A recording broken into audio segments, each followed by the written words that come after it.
Well, I was going to take the slow balloon route to the United States to talk with Bryce Greene, but I've got him on the line, so I'm going rocket fast there now because he is a very important guest indeed. He's an independent writer, political analyst. He's been a guest on the show before and was extraordinarily popular with the viewers. We're glad to see him back. Bryce Greene, welcome to the show. I had so much to talk to you about before I read Seymour Hirsch's, I think, epic analysis of the blowing up of the Nord Stream, about which we have spoken before. Did he persuade you? I think he did. And this was something that a lot of people on the left had suspected, a lot of people who were critical of the Biden, Blinken, Nuland, all of them, critical of their motives in Ukraine, critical of how they would, treat their so-called ally, Germany. We suspected that the United States would have something to do with it. There was also some speculation about the United Kingdom having something to do with it. But the detail with which Cy Hirsch was able to report on this, I think it gives it a lot of credibility. Now, Cy Hirsch, he's very well connected within the intelligence communities. He's reported on numerous stories, numerous important stories, from the My Lai massacre in Vietnam in 1969 to Abu Ghraib in Iraq, to reporting about the Skripal poisoning. A lot of this stuff, it comes from the heart of the intelligence community. And what Hirsch described, I think it's very credible, and we can go into that in some more detail. Yes, I want people to read the piece, but I'd love you to, as it were, review it. The long and short of it is that the Biden administration had conceived of the plan of destroying the pipeline as far back as fall of 2021. Months before the Russian invasion actually began. Now, why would they be doing this is one of the critical questions that I think that a lot of mainstream discussion really avoids. For a long time, the U.S. has been opposed to the Nord Stream pipeline. The pipeline is able to transport natural gas cheaply from Russia to Germany to help fuel Germany's industrial economy. Now, a close link between Russia and Germany has long been opposed to what U.S. has in mind for Europe. In fact, the entire impetus of NATO, in effect, was to keep Germany down, keep the Americans in, and keep the Russians out. And that hasn't changed over the last decades. And when Germany announced the plan for the Nord Stream pipeline, the U.S. did everything it could to oppose the pipeline, all the way to the point where in fall of 2021, they were actually discussing plans to blow up the pipeline. And when the war started, and before the war, around the beginning of the war, the Biden administration, both Biden and Victoria Nuland, they gave the press some very cryptic statements about how they felt towards the pipeline. Biden at one point said that the Nord Stream pipeline will not go forward. And when asked about how he would be able to stop a German-Russian project, he said, he emphasized, he's like, we will be able to get it done. And later, Victoria Nuland said something along the similar lines. And what Cy Hirsch reported was that this was at the time where the plan was actually already underway, already in its planning stages, going forward. And according to Hirsch's reporting, the Norwegian government actually assisted the U.S. in a lot of the logistics of this. In fact, according to Hirsch, the actual planting of the explosives occurred during a Norwegian exercise in March, so months before the actual explosion. And at the last minute, the Biden administration worried that detonating it so close to the end of these exercises might implicate the West, might implicate the United States. And so they tried to do some last minute changes to make sure that they could detonate it at a time of their choosing. And, well, the rest is history. I mean, we saw the fact that we saw the pipeline explode. We saw the U.S. officials line up almost unanimously and point the finger at Russia without any evidence. And we saw the US media system completely repeat that line and not even explore the possibility that the United States might have had something to do with it, might have had any advanced knowledge. And this is despite all of those statements that I was talking about, all these years of opposition to the pipeline. All that was completely ignored in favor of blaming Russia without evidence. Well, in the words of Groucho Marx, who are you going to believe, me or the evidence of your own lying eyes? With our own lying eyes, we saw all of these threats. We saw Newland, we saw Biden, we heard what they said, and now the world's greatest investigative journalist has given us chapter and verse, and we can believe Biden or we can believe him. Poor fools us if we believe Biden. But that makes your country both a terrorist and liar. Must make some people wonder, surely, Bryce, whether or not we're on the right side here. You're exactly right, but our country, I'm sure you know, is no stranger to being terrorists or to being liars. You can point to anything in the last decade of U.S. behavior, let alone the last 80, 70 years of U.S. behavior, to show that the U.S. has no objection to harming its allies. I mean, we spied on Angela Merkel's phone. We have no qualms about deceiving our own people, about deceiving our own publics. The disinformation that led us into Iraq is, something of a legend by now, but there are so many other things. Everything we've been told about Libya, about Syria, the sanctions that you were just discussing, we'd never talk about those.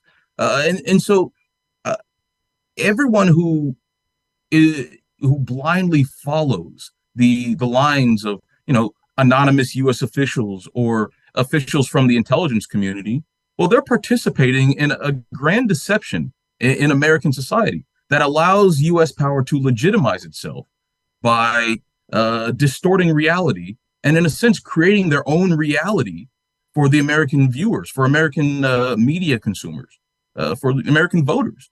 And that if we're ever going to have any sort of serious change in how power is distributed around the world, we need to first confront what we're really dealing with. And we're dealing with a system that deals heavily in terrorism, in propaganda, in obfuscation, distortion, all sorts of tricks to obscure reality. And if the U.S. is willing to bomb a pipeline, lie about it, its allies' pipeline, and lie about it, well, then we need to confront this. We need to figure out, well, how are we going to deal with the realities of U.S. empire? I wonder what the impact, Bryce, will be on German public opinion. Here we have pretty definitive proof, not just that the United States committed this crime against their country, against their economy, against their vital infrastructure, but that the little dogs that run around behind the United States, or the rats that follow the elephant feeding on its dropping, like Norway and others, participated. Indeed, in the case of Norway, according to Hirsch, was a vital component of this attack on Germany.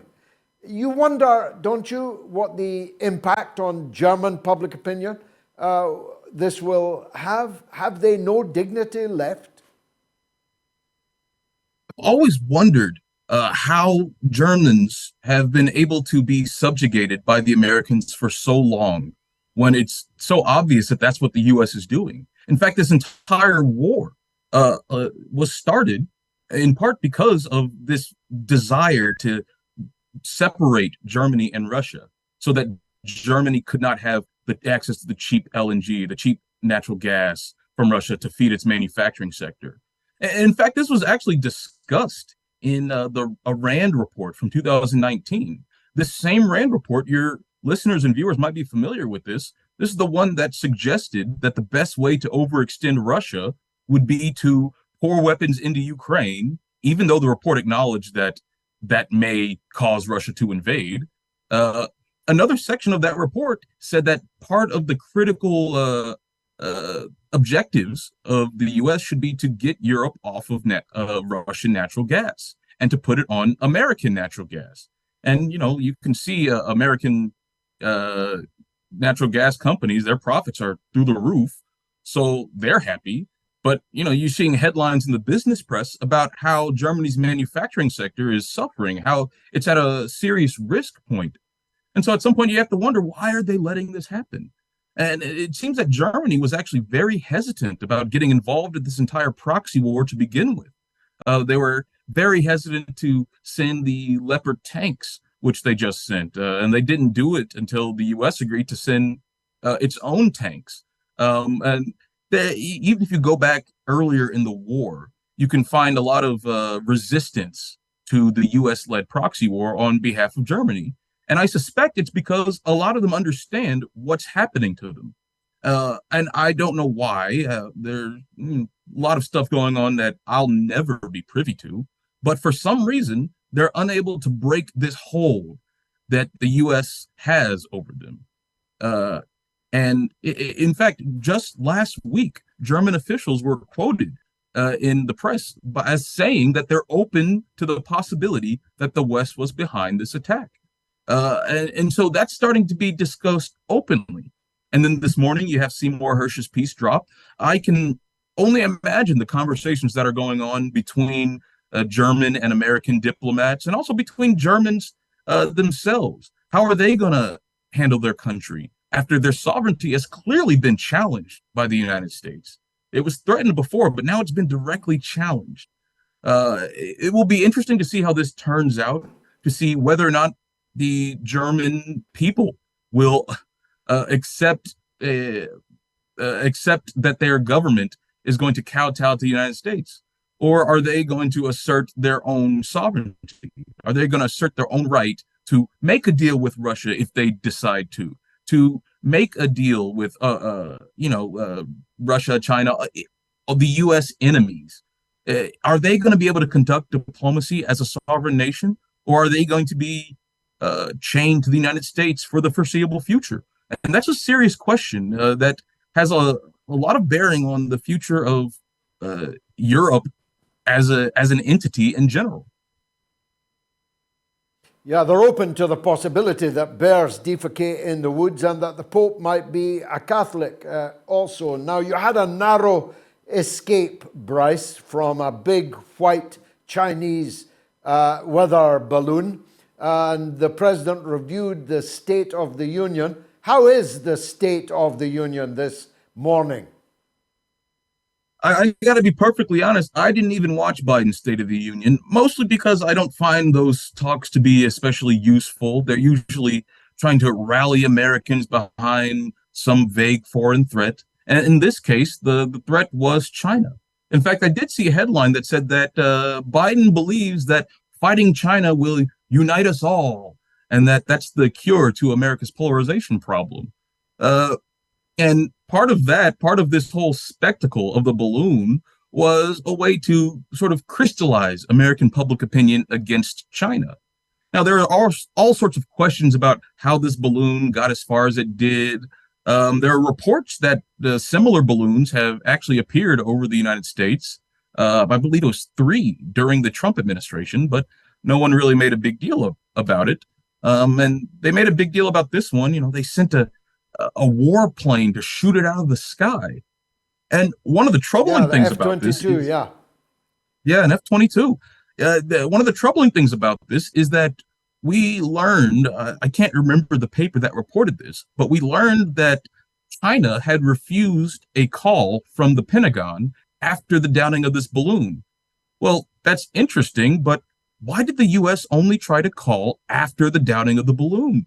Why did they not call before? Why did they not try and, do diplomacy like adults do, like serious countries do? Instead, they shot first and asked questions later. And apparently China didn't really take kindly to that. And they rejected calls from the United States. And so this is all part of this, both this balloon and the Nord Stream pipeline and the proxy war in Ukraine. All of this is part of the new Cold War, in which America, a failing empire, tries to assert its dominance in the world against the rising global South, against the rising BRICS bloc. And part of the way they do that is by mobilizing their populations to accept greater tensions with China.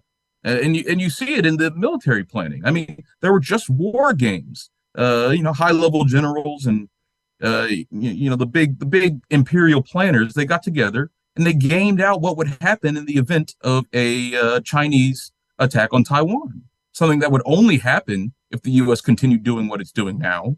And the results weren't very they weren't very kind to the United States. And the results of those games were that they recommended having new bases, new missile placements, new troop placements in Japan and the Philippines. And well, if you look over the last couple weeks, that's exactly what the U.S. is starting to do. And the sad part is that in the Western media, you always see this framed as the U.S. opens military bases with the aim of countering China's aggression. Well, I mean, if you look at a map of all the U.S. military bases and how close they are to China, a serious person would laugh at the suggestion of quote unquote Chinese aggression. I mean, it's laughable. It hardly even merits a response. But this is the state of American media. This is the state of American political discourse. And there is no one in a high position of authority that's even challenging this. There's no one who's saying, maybe we shouldn't try to start a war with the entire rest of the world. Maybe we should try and seek a serious solution to our problems with China, a serious solution to our problems with Russia. The progressive Democrats in the U.S. Congress, you might remember this, they actually caught an enormous amount of flack for releasing a letter that it was the mildest, most tepid of calls for diplomacy. It wasn't even a call to end the massive amounts of aid that we're sending to Ukraine. It wasn't a call to refocus American funds to the domestic front. It wasn't a call to do anything different with American empire. It was a call to maybe think about talking about diplomacy. And they all disavowed it. They said that this isn't us. Oh, we would never say such a thing. We would never question the wisdom of a Ukrainian proxy war. And so that's the state of the left right now. No, not one person. Well, actually, one person did come out and say that they stood by the letter, and that's Ro Khanna. Good for him. We have one guy, but that's the state that we're working with. And talking about these things, talking about the absurdity of the balloon, talking about the complicity of the U.S. in the Nord Stream pipeline, and talking about the insanity of this proxy war that could lead us to nuclear war is the first step to educating the public to the point where they can actually credibly oppose these policies from their government. You can't oppose something if you don't know it exists. And if you watch the American media, you don't know it exists. And that's why we have, alternative media. People like you, like all of the anti-war voices that are marginalized in Western media. That's what makes it so important. Bryce Greene, you are the LeBron James of the broadcasting world, and thank you for these slam dunks on the mother of all talk shows.